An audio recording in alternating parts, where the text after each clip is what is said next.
ಪ್ರಿಯ ವೀಕ್ಷಕರಿಗೆಲ್ಲ ನನ್ನ ನಮಸ್ಕಾರಗಳು. ನಮ್ಮ ರಾಜರಾಜೇಶ್ವರಿ ಗೆಳತಿ ಬಳಗದಲ್ಲಿ ವಿಶ್ವ ವೈದ್ಯರ ದಿನಾಚರಣೆಯನ್ನು ಹಮ್ಮಿಕೊಂಡಿದ್ದು, ಇವತ್ತು ಮೈಸೂರಿನ KR ಆಸ್ಪತ್ರೆಯ ತುರ್ತು ಚಿಕಿತ್ಸಾ ವಿಭಾಗದಲ್ಲಿ ಹಿರಿಯ ವೈದ್ಯಾಧಿಕಾರಿಗಳಾಗಿ ಕೆಲಸ ನಿರ್ವಹಿಸುತ್ತಿರುವ ಡಾಕ್ಟರ್ ಯೋಗೇಶ್ ಅವರನ್ನು ಮುಖ್ಯ ಅತಿಥಿಗಳನ್ನಾಗಿ ಆಹ್ವಾನಿಸಿದ್ದೆವು. ಈ ಕಾರ್ಯಕ್ರಮದಲ್ಲಿ ವೈದ್ಯರು ಆರೋಗ್ಯದ ಬಗ್ಗೆ ಅನೇಕ ಉತ್ತಮ ಮತ್ತು ಉಪಯುಕ್ತ ಸಲಹೆಗಳನ್ನು ನೀಡಿರುತ್ತಾರೆ. ಸೊ ಫ್ರೆಂಡ್ಸ್, ವಿಡಿಯೋವನ್ನು ಪೂರ್ತಿ ನೋಡಿ. ನಿಮಗೆ ಇಷ್ಟ ಆದರೆ ಒಂದು ಲೈಕ್ ಕೊಡಿ, ಶೇರ್ ಮಾಡಿ, ಹಾಗೆ ನಿಮ್ಮ ಅನಿಸಿಕೆ ಅಭಿಪ್ರಾಯಗಳನ್ನು ಚಾನಲ್ನಲ್ಲಿ ತಿಳಿಸಿ. ನನ್ನ ಚಾನಲನ್ನು ಇನ್ನೂ ಸಬ್ಸ್ಕ್ರೈಬ್ ಮಾಡ್ಕೊಂಡಿಲ್ಲ ಅಂದರೆ ದಯವಿಟ್ಟು ಸಬ್ಸ್ಕ್ರೈಬ್ ಮಾಡ್ಕೊಳ್ಳಿ. ಧನ್ಯವಾದಗಳು.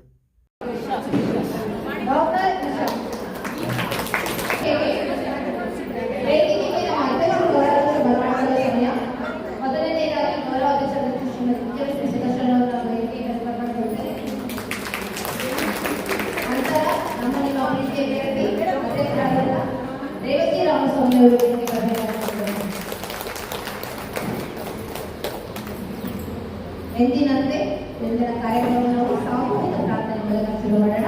ದಯವಿಟ್ಟು ಸಾಮೂಹಿಕ ಪ್ರಾರ್ಥನೆ ಮಾಡೋಣ.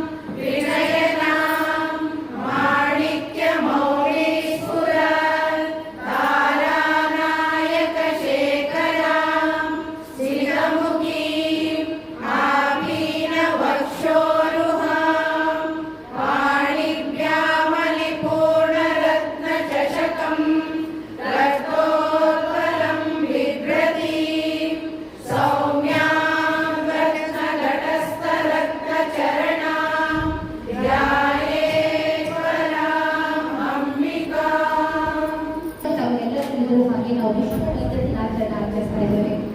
ನಾವೆಲ್ಲರಿಗೂ ಗೊತ್ತಿರುವ ಜುಲೈ 1 ವಿಶ್ವ ದಿನಾಚರಣೆ ಆಚರಿಸ್ತಾ ಇದ್ದೇವೆ. ಆರೋಗ್ಯ ಪರಮ ಭಾಗ್ಯಂ, ಆರೋಗ್ಯ ಪರಮ ಸುಖಂ, ಆರೋಗ್ಯ ಪರಮ ಲಾಭಂ, ಆರೋಗ್ಯ ಪರಮವೇ ಧರ್ಮ. ಅಂದ್ರೆ ಆರೋಗ್ಯವೇ ಪರಮ ಭಾಗ್ಯ, ಪರಮ ಸುಖ, ಪರಮ ಲಾಭ, ಪರಮ ಧರ್ಮ. ನಿಮ್ಗೊಂದು ಪ್ರಶ್ನೆ ಕೇಳಿ, ನಾವು ನೋವಾಗ ಯಾರು ಫಸ್ಟ್ ನೆನೆಸ್ಕೋತೀವಿ? ಏನೇ ಆಗ್ಬೇಕು ಅಲ್ವಾ, ವೈದ್ಯರೇ ನೆನೆಸ್ಕೊತೀವಿ. ತಾಯಿ ನಮಗೆ ಜೀವ ಕೊಡ್ತಾರೆ, ಗುರು ನಮಗೆ ಜ್ಞಾನ ಕೊಡ್ತಾರೆ. ಆದ್ರೆ ವೈದ್ಯ ನಮ್ಮ ಜೀವ ಉಳಿಸ್ತಾರೆ, ವೈದ್ಯ ನಮ್ಮ ಜೀವನ ಉಳಿಸ್ತಾರೆ. ವೈದ್ಯ ನಾರಾಯಣ ಹರಿ ಅಂದ್ರೆ ವೈದ್ಯರು ಸಾಕ್ಷಾತ್ ಭಗವಂತನಿರು ಅಂತ ನಮ್ಮ ಸಂಸ್ಕೃತಿಯಲ್ಲಿ ಕೇಳಿದ್ದಾರೆ. ನಮ್ಮ ಸ್ವಾರ್ಥವನ್ನು ಬದಿಗೊತ್ತಿ ಹಗಲಿರಲು ಲೋಕಗಳ ಜೀವಗಳು ಉಳಿಸುವ ಶಕ್ತಿ ದೇವರು ಮಾನವರ ಅವತ್ತಿಗೆ ನಮನ ಮಾಡುವಂತಹ ದಿನನೇ ವೈದ್ಯ ದಿನಾಚರಣೆ. ಅದನ್ನು ಮುಂದಿನ ಭಾಗ ಇವತ್ತು ನಮ್ಗೆ ಅಧಿಕಾರಿ ಡಾಕ್ಟರ್ ಯೋಗೇಶ್ ಸರ್ ಅವರು KR ಹಾಸ್ಪಿಟಲ್ ತುರ್ತು ವಿಭಾಗದ KR ಹಾಸ್ಪಿಟಲ್ ಇದ್ದಾರೆ. ತುರ್ತು ವಿಭಾಗದ ಹಿರಿಯ ಅಧಿಕಾರಿಗಳು ಅವರು 12:30 ನಂತರ. ಹಾಗಾಗಿ ಅವರು ಬಂದರೆ ಮತ್ತೆ ಪ್ರೋಗ್ರಾಮ್ ಕಂಟಿನ್ಯೂ ಮಾಡ್ತೀವಿ. ಇವತ್ತು ಟ್ರೈ ಮಾಡೋಣ. ಕೆಳಗೆ ಸೇರಿಸಿ ನಿಂತ್ಕೊಳ್ಳಿ, ಕೆಳಗೆ ಸೇರಿಸಿ ಕೂತ್ಕೊಳ್ಳಿ, ನಿಂತ್ಕೊಳ್ಳಿ,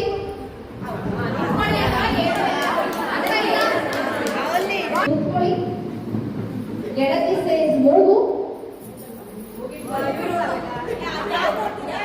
ಅವಾಗ ಹೇಳಿದ್ರೆ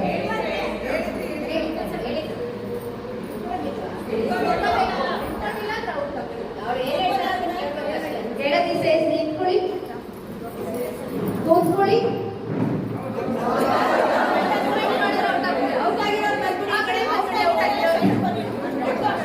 ಔಟ್ ಆಗಿರೋರು ಯಾವ ಕಡೆ ಹೋಗ್ಬೇಕಂದ್ರೆ ಚೂರು ಮೂಮೆಂಟ್ ಆದ್ರೆ ಔಟ್ ಆಗ್ತೀರ. ಪ್ರಾಮಾಣಿಕವಾಗಿ ನೀವೇ ಸೇರ್ಕೊಂಡು ಕೂತ್ಕೋ, ಒಳ್ಳೆಯದು. ಓಕೆ, ನಾವು ಗೆಳತಿ ಸೇರಿಸಿ ಕೂತ್ಕೊಳ್ಳಿ, ಗೆಳತಿ ಸೇರಿಸಿ ನಿಂತ್ಕೊಳ್ಳಿ, ಗೆಳತಿ ಸೇರಿಸಿ ಕೂತ್ಕೊಳ್ಳಿ, ಗೆಳತಿ ಸೇರಿಸಿ ನಿಂತ್ಕೊಳ್ಳಿ, ಗೆಳತಿ ಸೇರಿಸಿ ಮೂಗು, ಕಿವಿ. ನಾನು ಗೆಳತಿ ಅಂತ ಹೇಳಿಲ್ಲ, ಗೆಳತಿ ಅಂತ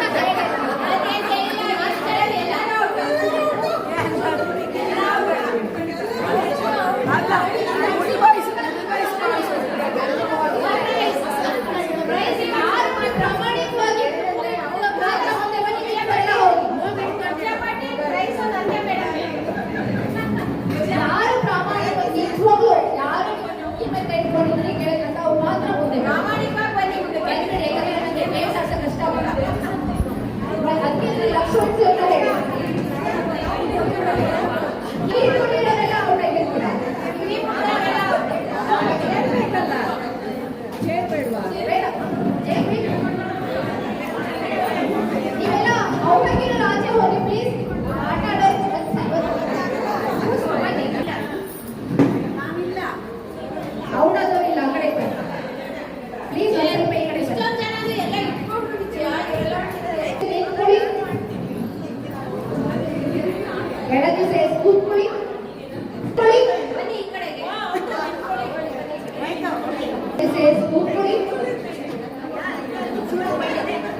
ಗೆಳತಿ ಸೇಸ್ ನಿಂತ್ಕೊಳ್ಳಿ.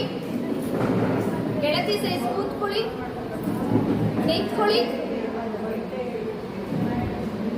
ಗೆಳತಿ ಸೇಸ್ ನಿಂತ್ಕೊಳ್ಳಿ. ಗೆಳತಿ ಸೇಸ್ ಮೂಗು. ಗೆಳತಿ ಸೇಸ್ ಕಿವಿ. ಗೆಳತಿ ಸೇಸ್ ಕಣ್ಣು. ಗೆಳತಿ ಸೇಸ್ ಕಣ್ಣು. ಗೆಳತಿ ಸೇಸ್ ಬಾಯಿ. ಮೂಗು. ಗೆಳತಿ ಸೇಸ್ ಕೂತ್ಕೊಳ್ಳಿ. ಗೆಳತಿ ಸೇಸ್ ನಿಂತ್ಕೊಳ್ಳಿ. ಕೂತ್ಕೊಳ್ಳಿ.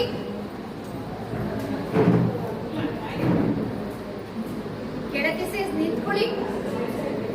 ಗೆಳತಿ ಸೇಸ್ ಕೂತ್ಕೊಳ್ಳಿ. ಗೆಳತಿ ಸೇಸ್ ನಿಂತ್ಕೊಳ್ಳಿ. ಗೆಳತಿ ಸೇಸ್ ಕೂತ್ಕೊಳ್ಳಿ. ಗೆಳತಿ ಸೇಸ್ ನಿಂತ್ಕೊಳ್ಳಿ. ಗೆಳತಿ ಸೇಸ್ ಕೂತ್ಕೊಳ್ಳಿ. ಮೂಗು.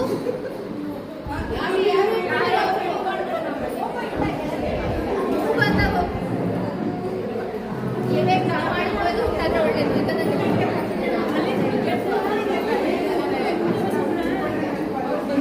ಗೆಳತಿ ಸೇಸ್ ನಿಂತ್ಕೊಳ್ಳಿ. ಗೆಳತಿ ಸೇಸ್ ಗೆಳತಿ ಸೇಸ್ ನಿಂತ್ಕೊಳ್ಳಿ. ಗೆಳತಿ ಸೇಸ್ ಕೂತ್ಕೊಳ್ಳಿ. ಗೆಳತಿ ಸೇಸ್ ನಿಂತ್ಕೊಳ್ಳಿ. ಗೆಳತಿ ಸೇಸ್ ಕೂತ್ಕೊಳ್ಳಿ. ಗೆಳತಿ ಸೇಸ್ ನಿಂತ್ಕೊಳ್ಳಿ. ಕೂತ್ಕೊಳ್ಳಿ. ಕೆ.ವಿ. ನಿಶಾ ಅವರು ಶ್ರೀ ಕೆ.ವಿ. ವೆಂಕಯ್ಯಪ್ಪ ಮತ್ತು ಶ್ರೀ ಕೆ.ವಿ. ಚಂದ್ರಕಲಾ ದಂಪತಿಗಳ ಪುತ್ರಿ. ಇವರ ತಂದೆಯವರು ಭಾರತೀಯ ಸೇವೆಯಲ್ಲಿ 30 ವರ್ಷಗಳ ಕಾಲ ಸೇವೆ ಸಲ್ಲಿಸಿ ಬಾಲ್ಯದಿಂದಲೂ ಓದಿನಲ್ಲಿ ಆಸಕ್ತಿ ಹೊಂದಿದ್ದ ಇವರು ಸಾರ್ವಜನಿಕ ಸೇವೆಯ ಉದ್ದೇಶದಿಂದ ವೈದ್ಯಕೀಯ ಕ್ಷೇತ್ರವನ್ನು ಆಯ್ಕೆ ಮಾಡಿಕೊಂಡರು. ಶಿವಮೊಗ್ಗ ವೈದ್ಯಕೀಯ ವಿಜ್ಞಾನಗಳ ಸಂಸ್ಥೆ ಇಂದ ಇವರು ತಮ್ಮ MBBS ಪದವಿಯನ್ನು ಪೂರ್ಣಗೊಳಿಸಿದ್ದಾರೆ. ಪ್ರಸ್ತುತ ಸ್ನಾತಕೋತ್ತರ ವ್ಯಾಸಂಗಕ್ಕಾಗಿ ಸಿದ್ಧತೆ ನಡೆಸುತ್ತಿದ್ದು ಮುಂದೆ ಡರ್ಮಟಾಲಜಿ ಅಥವಾ ಜನರಲ್ ಮೆಡಿಸಿನ್ ವಿಭಾಗದಲ್ಲಿ ವಿಶೇಷ ಅಧ್ಯಯನ ಕೈಗೊಳ್ಳಲಿದ್ದಾರೆ. ಕ್ರೀಡಾ ಕ್ಷೇತ್ರದಲ್ಲಿಯೂ ಹೆಚ್ಚಿನ ಆಸಕ್ತಿ ಹೊಂದಿರುವ ಇವರು ಹೆಚ್ಚಿನ ಹವ್ಯಾಸಗಳು ವಾಲಿಬಾಲ್, ಥ್ರೋಬಾಲ್ ಮತ್ತು ಈಜು. ಇದರೊಂದಿಗೆ ಬೆಳಗಿನ ವೇಳೆಯಲ್ಲಿ ಚಿತ್ರಕಲೆ ಬೆಳೆಸಲು ತೊಡಗಿಸಿಕೊಳ್ಳುತ್ತಾರೆ. ಡಾಕ್ಟರ್ ನಿಶಾ ಅವರಿಗೆ ಅವರ ಮುಂದಿನ ಭವಿಷ್ಯ ಹಾಗೂ ಉನ್ನತ ವ್ಯಾಸಂಗಕ್ಕಾಗಿ ಆರ್ಥಿಕ ಶುಭಾಶಯಗಳು.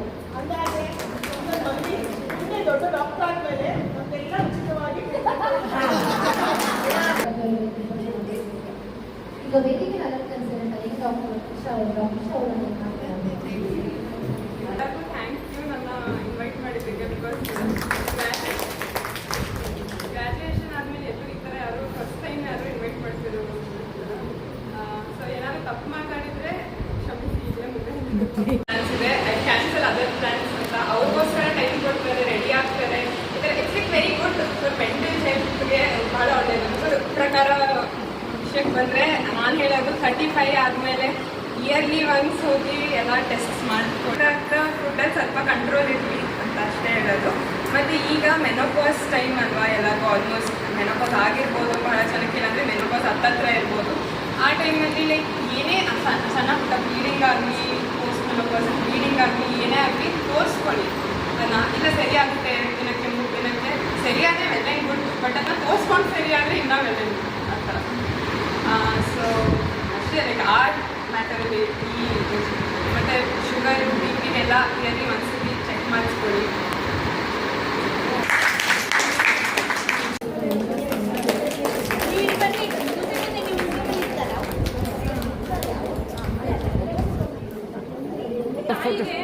ನನ್ನ ಮಕ್ಕಳು ಈ ಥರ ಮುಂದುವರೆದಾಗ ಅವರಲ್ಲಿ ಆಗ್ತಕ್ಕಂಥ ಒಂದು ಆನಂದ ಭಾಷೆ ಇದೆಯಲ್ಲ, ಅದು ನಿಜವಾಗ್ಲೂ ತುಂಬ ಉತ್ಕೃಷ್ಟವಾಗಿದೆ ಅಂತ ಅನ್ಸುತ್ತೆ. ಅವರಿಗೆ ಎಷ್ಟು ಹೆಮ್ಮೆ ಆಗ್ತಾ ಇದೆ. ನಮ್ಮ ಎಲ್ಲ ಮಹಿಳೆಯರು, ಎಲ್ಲ ಹಿರಿಯರ ಆಶೀರ್ವಾದ ಆ ಚಿಕ್ಕ ಮಗಳಿಗೆ ಸಿಕ್ಕಲಿ, ಅವಳು ಒಳ್ಳೆ ದೊಡ್ಡ ಡಾಕ್ಟರ್ ಆಗಲಿ, ಒಳ್ಳೆ ಸಮಾಜ ಸೇವೆಯನ್ನು ಮಾಡಲಿ ಅಂತ ಹೇಳ್ಬಿಟ್ಟು ಒಂದು ರಾಜರಾಜೇಶ್ವರಿ ಸನ್ನಿಧಿಯಲ್ಲಿ ಇವತ್ತು ನಾವು ಆಶಿಸ್ತಾ ಇದ್ವಿ. ಅದರಲ್ಲೂ ನಮ್ಮ ಬಡಾವಣೆಯವರು ಅಂತ ನಮ್ಗೆ ಇನ್ನೂ ಹೆಮ್ಮೆ. ನಾವು ಎಲ್ಲ ಕಡೆ ಪಕ್ಷ ಡಾಕ್ಟರ್ ಕೊಟ್ಟಿದ್ದ ಪ್ರಿಸ್ಕ್ರಿಪ್ಷನ್ನು ಅದಕ್ಕೆ ನಾವು ಮಾಡಿ ಟೆಸ್ಟ್ದು ಅದು ಏನಿದೆ ಅಂತ ತಿಳ್ಕೊಳ್ಳೋಕ್ಕಾದ್ರೂ ಒಂದು ಮನೆಗೆ ಒಂದು ಡಾಕ್ಟ್ರು ಬೇಕು ಅನ್ನೋದು ನನ್ನ ಅಭಿಪ್ರಾಯ. ಸೊ ನೀವು ಮಕ್ಕಳು ಮೊಮ್ಮಕ್ಕಳು ಮರಿಮಕ್ಕಳು ಯಾರೋ ಗೊತ್ತಿಲ್ಲ, ಒಂಚೂರು ಪುಷ್ ಮಾಡಿ. ಡಾಕ್ಟ್ರು ಓದೋದು ಕಷ್ಟ, ತುಂಬ ಸುಲಭ ಅಲ್ಲವೇ ಇಲ್ಲ.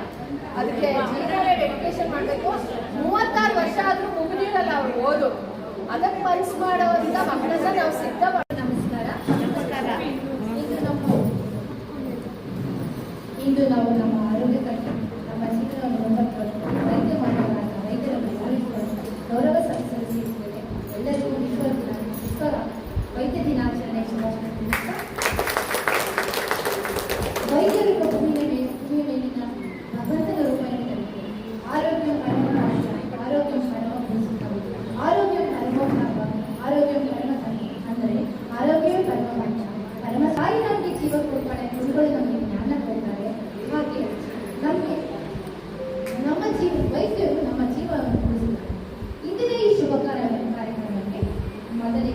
ವೇದಿಕೆ ಮೇಲೆ ನಮ್ಮ ಕರೆಗೆ ಬರ್ಬೋದು. ಅವರ ಬಿಸಿ ಸ್ಕೆಡ್ಯೂಲಲ್ಲೂ ಕೂಡ ನಮ್ಮ ಕರೆಗೆ ಹೋಗ್ಬೋದು ಆಕರ್ಷಣೆಯಿಂದ ಡಾಕ್ಟರ್ ಯತೀಶ್ ಅವರನ್ನು ವೇದಿಕೆ ಮೇಲೆ ಬರ್ತಾರೆ.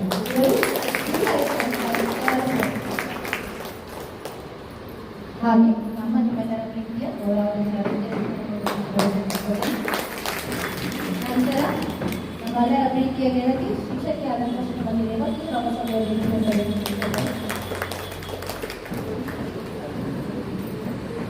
ಎಂದಿನಂತೆ ನಮ್ಮ ಕಾರ್ಯಕ್ರಮ ಸುಗಮವಾಗಿ ಸಾಗಲಿ ಅಂತ ನಾವು ಮೊದಲಿಗೆ ನಾವು ಪ್ರಾರ್ಥನೆ ಮೂಲಕ ಪ್ರಾರಂಭಿಸೋಣ. ಪ್ರಾರ್ಥನೆ ಮಾಡಲಿದ್ದರೆ ರೂಪವನ್ನು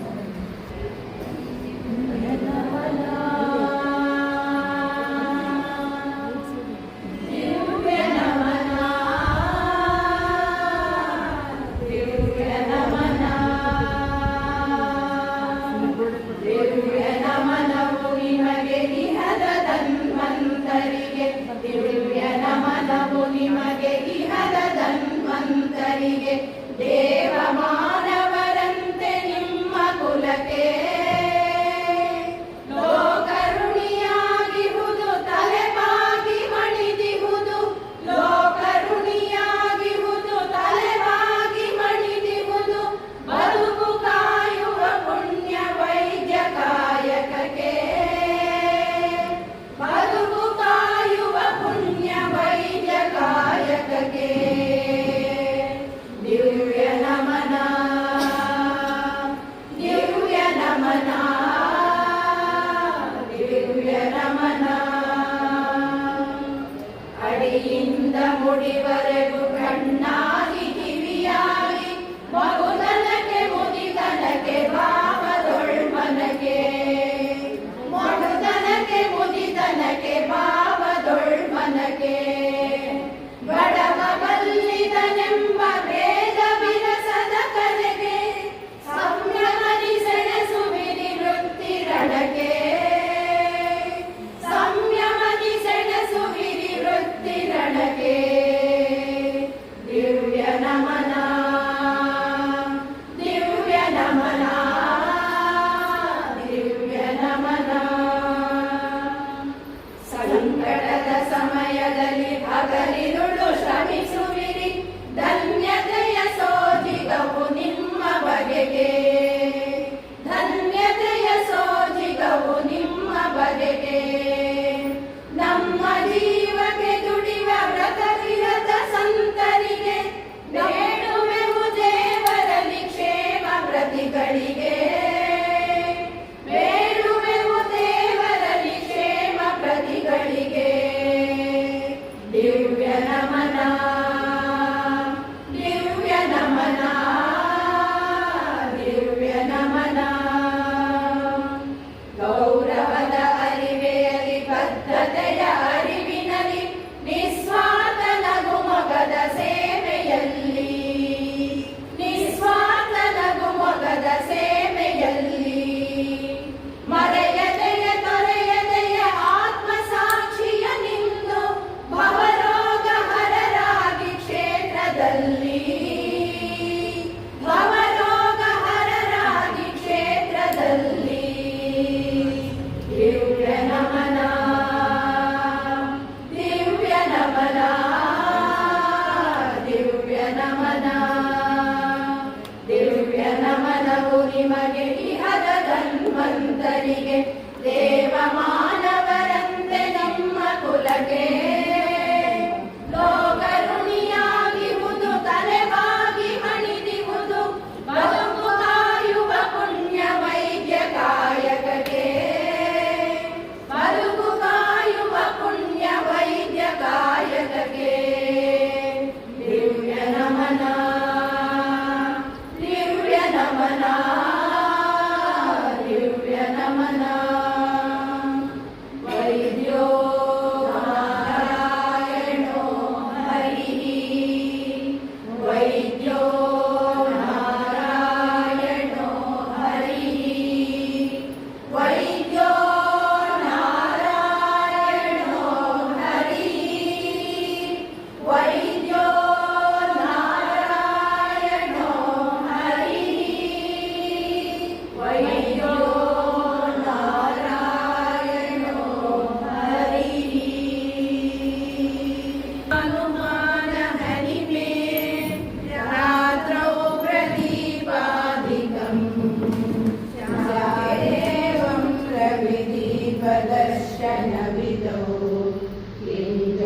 ज्योतिराज्ञायिमे चक्षुस्तस्य किमीलनादिसमये किं दीर्घियो दर्शने किं तत्राहमतो भवान् परमकं ज्योतिस्तदस्मि प्रभो ज्योतिस्तदस्मि प्रभो किं ज्योतिस्तव भानुमानहरिमे रात्रौ प्रदीपादिकं स्यादेवं प्रविदीपदर्शनविधौ किं ज्योतिराज्ञायिमे चक्षुस्तस्य निमीलनादिसमये किं दीर्घियो दर्शने किं तत्राहमतो भवान् परमकं ज्योतिस्तदस्मि प्रभो ज्योतिस्तदस्मि प्रभो ಇವತ್ತಿನ ಕಾರ್ಯಕ್ರಮಕ್ಕೆ ಸರ್ ಯೋಗೀಶ್ ಸರ್ ಅವರ ಮಿಸ್ಸಸ್ ಆಗಿರ್ತಕ್ಕಂಥ ಶ್ರೀಮತಿ ಗೀತಾ ಅವರು ಕೂಡ ಬಂದಿದ್ದಾರೆ. ಸೊ ಸುನೀತಾ ಅವರು ಅವ್ರಿಗೂ ಕೂಡ ಸ್ವಾಗತವನ್ನು ಬಯಸ್ತಾರೆ. ಧನ್ಯವಾದಗಳು. ನಮ್ಮ ಕರೆಗೆ ಹೋಗುವುದು ಡಾಕ್ಟರ್ ಯೋಗೀಶ್ ಸರ್ ಅವರ ಪರಿಚಯ ಗೌರವಾನ್ವಿತ ಅತಿಥಿಗಳಾಗಿ ನಮ್ಮ ಕರೆಗೆ ಹೋಗಟ್ಟು ಆಗಮಿಸಿರುವಂತಹ ನಮ್ಮ ಹೈಗ್ರೇಡ್ ಗೌರವನ ಒಂದು ಕಿರುಪರಿಚಯವನ್ನು ಡಾಕ್ಟರ್ ಯೋಗೀಶ್ ಇವರ ತಂದೆ ರಾಜಶೇಖರ್ ತಾಯಿ ಪುಟ್ಟಯ್ಯನಮ್ಮ, ತಮ್ಮ ಪತ್ನಿ ಸುನೀತಾ ಮತ್ತು ಮುದ್ದಾದ 2 ಹೆಣ್ಣುಮಕ್ಕಳು ವೇದ ಮತ್ತು ನಿಖಿತ. ಈಗ ಇವರು ಹಿರಿಯ ವೈದ್ಯಾಧಿಕಾರಿಯಾಗಿ ತುರ್ತು ಚಿಕಿತ್ಸಾ ವಿಭಾಗ KS ಹಾಸ್ಪಿಟಲ್ನಲ್ಲಿ ಸುಮಾರು 16 ವರ್ಷಗಳಿಂದ ಸೇವೆ ಸಲ್ಲಿಸುತ್ತಿದ್ದಾರೆ. ಇವರು ಓದಿದ್ದು 1ರಿಂದ 10ನೇ ತರಗತಿವರೆಗೂ ಕನ್ನಡ ಮಾಧ್ಯಮದಲ್ಲಿ ಮಹದೇಶ್ವರ ಬೆಟ್ಟದಲ್ಲಿ. ಡಿಗ್ರಿ ಮುಗಿಸಿದ್ದು ಮರಿಮಲ್ಲಪ್ಪ ಕಾಲೇಜ್, ನಂತರ ಮೈಸೂರು MMCಯಲ್ಲಿ MBBS ಓದಿ 1995ರಿಂದ 2001, ನಂತರ ಸಿದ್ದರಾಮನ ಹುಂಡಿಯಲ್ಲಿ ಗ್ರಾಮೀಣ ಸೇವೆ 2007ರಿಂದ 2011ರವರೆಗೆ. ಈಗ ಹಾಲಿ KR ಆಸ್ಪತ್ರೆಯಲ್ಲಿ ಹಿರಿಯ ವೈದ್ಯಾಧಿಕಾರಿಯಾಗಿ ಸೇವೆ ಸಲ್ಲಿಸುತ್ತಿದ್ದಾರೆ. ಇವರ ಬಿಡುವಿಲ್ಲದ ಸಮಯದಲ್ಲೂ ಇವರ ಅಭ್ಯಾಸಗಳು ಕವನ ಬರೆಯುವುದು ಮತ್ತು ಪ್ರಾಕ್ಟಿಕಲ್. 2024ರ ವಿಶ್ವವಿಖ್ಯಾತ ಮೈಸೂರು ದಸರಾ ಕವಿಗೋಷ್ಠಿಯಲ್ಲಿ ಇವರು ರಚಿಸಿದ ಆರೋಗ್ಯದ ಬಗೆಗಿನ ಕವನವೇ ಕವನ ಬಹಳ ಮೆಚ್ಚುಗೆಯ ಕವನ ಎಂದು ಗುರುತಿಸಲ್ಪಟ್ಟಿದೆ. ಹಾಗೆ ಮೈಸೂರು ಮೆಡಿಕಲ್ ಕಾಲೇಜಿನ ಕನ್ನಡ ಸಂಘದಲ್ಲಿ ಇವರು ಸಹ ಅಧ್ಯಕ್ಷರಾಗಿ ವೈದ್ಯಕೀಯ ವಿದ್ಯಾರ್ಥಿಗಳಲ್ಲಿ ಕನ್ನಡ ಜಾಗೃತಿಯನ್ನು ಮೂಡಿಸುತ್ತಿದ್ದಾರೆ. ಬ್ಯಾಡ್ಮಿಂಟನ್ ಇವರ ಇನ್ನೊಂದು ಹೆಗ್ಗಳಿಕೆ. ಇವರು ಉತ್ತಮ ಒಬ್ಬ ಬ್ಯಾಡ್ಮಿಂಟನ್ ಪಟು. ಇವರು ರಾಮಕೃಷ್ಣ ನಗರದಲ್ಲಿ GRR ಸಂಜೀವಿನಿ ಕ್ಲಿನಿಕ್ ಎಂಬ ಹೆಸರಿನಲ್ಲಿ ಕ್ಲಿನಿಕ್ ನಡೆಸುತ್ತಿದ್ದಾರೆ. 5ರಿಂದ 9ರವರೆಗೆ. ಇವರು ಫ್ಯಾಮಿಲಿ ಫಿಸಿಷಿಯನ್ ಮತ್ತು ಡಯಾಬಿಟಿಸ್. ಇದರ ಬಗ್ಗೆ ಮಾಡಬೇಕಾದ್ರೆ 2 ವಿಷಯಗಳ ತಿಳಿಸಿದ್ರು. ಒಂದು, ಅವರು ಕನ್ನಡದ ಬಗ್ಗೆ ಅಭಿಮಾನ ಬಗ್ಗೆ ಅವರು ಕವನಗಳನ್ನು ರಚಿಸಿದ ಕನ್ನಡ ಸಾಹಿತ್ಯದ ಡಾಕ್ಟರ್ ಆಗುವಂಥ ಕವನಗಳನ್ನು ಬರೆಸ್ತಾರೆ. ತುಂಬ ಖುಷಿ, ಹೆಮ್ಮೆ ವಿಷಯ. ಈಗ ಸಾಮಾನ್ಯ ಡಾಕ್ಟರ್ಗಳು ಅವ್ರದ್ದು ಇದರಲ್ಲೇ ಬಿಸಿ ಇದ್ದಾರೆ. ಅಂಥದ್ರಲ್ಲೂ ಅವರು ತಮ್ಮ ಅಭಿವೃದ್ಧಿಯನ್ನು ಮುಂದುವರಿಸಿಕೊಂಡು ಹೋಗ್ತಾ ಇದ್ದಾರೆ. ತುಂಬ ಸಂತೋಷವಾಗಿದೆ. Thank you. ಇವಾಗ ನಿಮ್ಮನ್ನು ಉದ್ದೇಶಿಸಿ ನಮ್ಮ ಮುಖ್ಯ ಅತಿಥಿಗಳಾಗಿರುವಂಥ ಬೇರೆ ಮಾತನಾಡಬೇಕು.